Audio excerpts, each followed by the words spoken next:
స్వచ్ఛ భారత్ అనేది ప్రభుత్వ కార్యక్రమం కాదని ఇది ఓ ప్రజా ఉద్యమమన్నారు కేంద్ర మంత్రి బీజేపీ రాష్ట్ర అధ్యక్షుడు కిషన్ రెడ్డి. ప్రజలందరి సహకారంతోనే దేశంలో స్వచ్ఛత సాధించగలగమన్నారు. జాతిపిత మహాత్మా గాంధీ జయంతి సందర్భంగా కిషన్ రెడ్డి సికింద్రాబాద్ ఎంజీ రోడ్లో స్వచ్ఛ భారత్ కార్యక్రమంలో పాల్గొన్నారు. స్థానికులతో కలిసి రోడ్లను శుభ్రం చేశారు.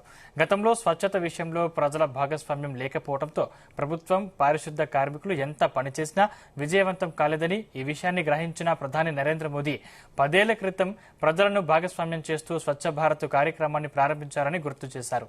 ఈ కార్యక్రమం ప్రారంభించాక దేశంలో పరిసరాల పరిశుభ్రతపై అవగాహన పెరిగిందన్నారు. కోట్లాది మంది ప్రజలకు హాస్పిటల్ ఖర్చు తగ్గిందని చెప్పారు.